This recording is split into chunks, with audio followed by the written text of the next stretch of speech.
En fait, moi, je suis absolument convaincu qu'on ne peut pas comprendre la mentalité française actuelle si on n'a pas étudié le 18e siècle, qui a été le siècle des Lumières. C'est impossible.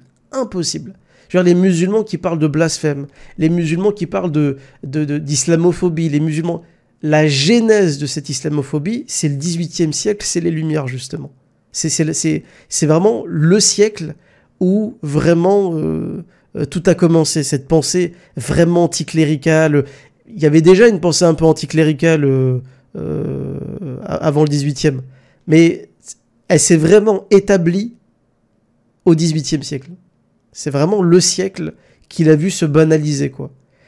Et parmi les Lumières, il y a beaucoup de philosophes parmi les Lumières, mais il y a des gens, par exemple, qui ont été des précurseurs de Majid Kasha, d'Éric Zemmour.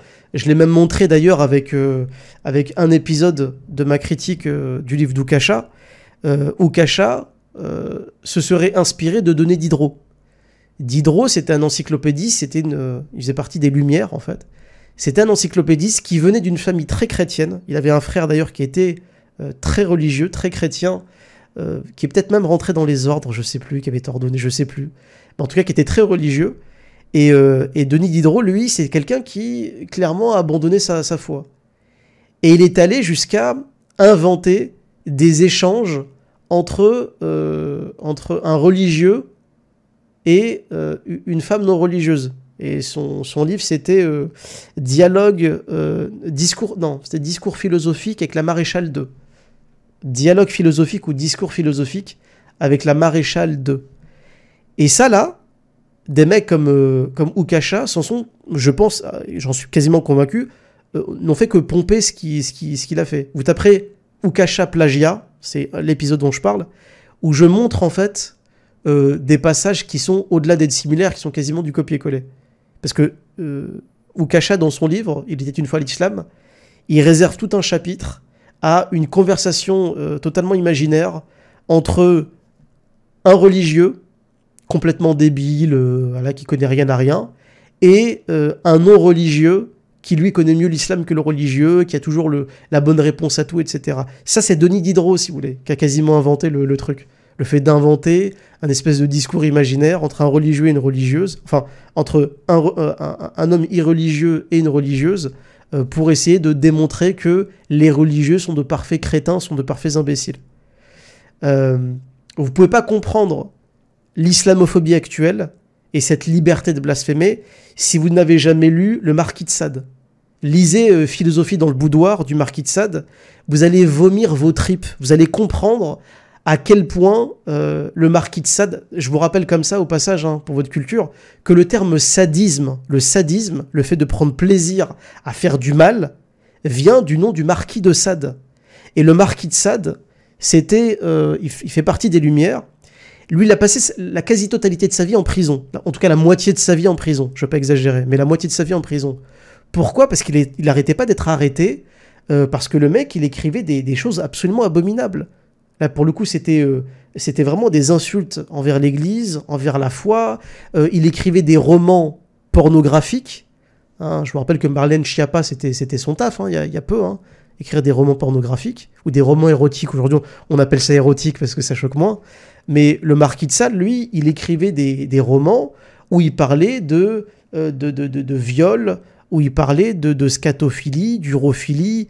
Barakallahu fikum mati, cette modeste somme pour la cause des musulmans sociologues. Barakallahu fik, akhi. Je suis pas sociologue, mais c'est gentil. La semaine dernière, on m'a dit que j'étais Ahmadiyya français, ça faisait plaisir. Maintenant, je suis sociologue. Comme on dit, qui fait ton éloge t'assassine. Mais barakallahu fik, akhi, c'est gentil à toi. Je disais quoi ? Pas un musulman sociologique. Oh, oui, voilà, c'est ça. Le Marquis de Sade, il écrivait des romans pornographiques d'une extrême violence, où il parlait de viol, où il parlait vraiment des scènes pour le coup de sadisme, quoi, le BDSM, c'est ça, le sadomasochisme. Sade, Marquis de Sade, ça vient de lui. Enfin, ça vient de lui. Le sadomasochisme, il n'y a pas d'époque, ça a toujours été plus ou moins là. Mais ça vient de son nom, quoi, le sadisme. Être sado, ça vient de lui. Pourquoi? Parce qu'il écrivait des romans pornographiques, urophiles, scatophiles, il parlait de viol, etc., comme étant des fantasmes. Et ça, c'est quelque chose qui devrait aujourd'hui nous faire comprendre pourquoi la France aujourd'hui, c'est un pays qui est peuplé en grande partie de dégénérés, hein, et de gens qui ne veulent plus de religion. Le marquis de Sade, dans la philosophie, dans le boudoir, il va jusqu'à insulter le religieux de sots, d'imbéciles, il est décrit comme étant de parfaits abrutis, hein. Et aujourd'hui, les gens qui se réclament du marquis de Sade, bah, c'est les gauchistes, c'est les droitards d'aujourd'hui, c'est les libéraux, les libertaires, voilà, on dit ce qu'on veut, on a le droit d'insulter les religieux, on a le droit de... Ça vient de là. C'est pour ça que moi je dis, une personne qui veut réellement comprendre et se réconcilier avec l'histoire de France, il est obligé de passer un tout petit peu de temps à étudier Diderot, à étudier le marquis de Sade, à étudier, je sais pas moi, Voltaire aussi, hein. Voltaire qui à son époque, avant d'être, il avait changé d'avis, mais au départ, Voltaire, il était déjà toute sa vie, là c'est pas il était, mais toute sa vie il a été anti-juif, c'est-à-dire que de sa naissance à sa mort, il a fondamentalement anti-juif et personne n'a pu le faire changer d'avis, mais il a aussi été par extension anti-christianisme, anti-église, anti-clergé. Il est allé même jusqu'à écrire des pièces de théâtre anti-religieuses. Des pièces de théâtre anti-religieuses. C'est pour ça que quand les gens nous parlent de Peace Christ, si vous vous rappelez à l'époque, Peace Christ, c'était un portrait du Christ qui était plongé dans de l'urine, où tu avais Golgotha Picnic. Je crois que c'était Golgotha Picnic. C'était une pièce de théâtre anti-religieuse, où je crois que les personnages jetaient des excréments sur le visage du Christ sur la scène. Le père de tout ça, c'était Voltaire. Voltaire et d'autres, hein. Mais c'était Voltaire déjà au XVIIIe qui écrivait et qui montait des pièces de théâtre anti-religieuses. En fait, les gens aujourd'hui n'ont fait que reprendre les idées des Lumières et ce qu'ils faisaient avant. Donc pour répondre à la personne qui posait la question, pour nous musulmans, il faut absolument étudier cette période de l'histoire pour comprendre à quel point aujourd'hui les gens prennent plaisir à insulter la religion, les religieux, etc. Si vous zappez l'histoire du XVIIIe, forcément, vous allez juste voir une bande d'attardés insulter notre religion sans comprendre réellement d'où ça vient.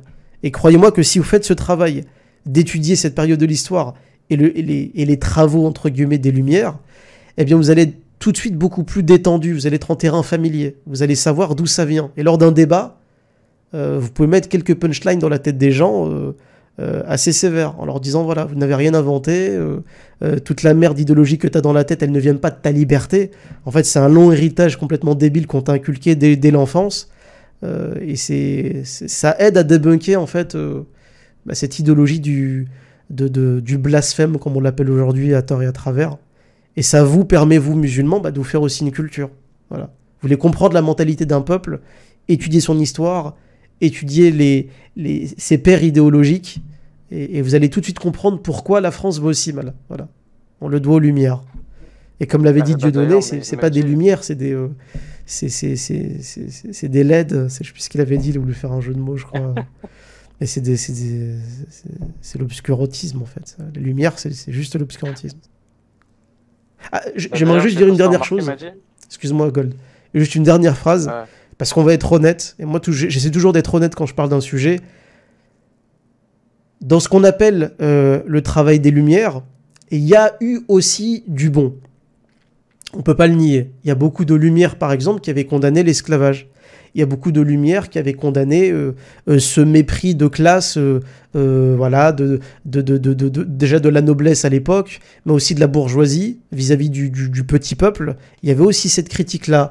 Il y avait beaucoup de Lumières qui condamnaient des exécutions, qui avaient condamné des exécutions, un peu tardivement malheureusement, mais qui avaient condamné des exécutions qui étaient totalement abominables envers parfois des innocents, qui avaient parfois souligné... qui avaient qui nous ont laissé un héritage quand même qui était aussi potable. Malheureusement, c'est 1% de tout ce qu'ils ont fait. Il y a 1% de potable pour 99% de hachakoum, de merde intellectuelle qui nous ont légué. Donc voilà, je voulais être honnête là-dessus. Les Lumières n'ont pas apporté que du mauvais, mais en tout cas, de notre point de vue, nous, musulmans, ils ont apporté le chaos en France, en fait. Ce sont les pères du chaos de ces républiques, en fait. Ils incarnent l'effondrement intellectuel de la France aujourd'hui. Hein. C'est à eux qu'on leur doit, malheureusement.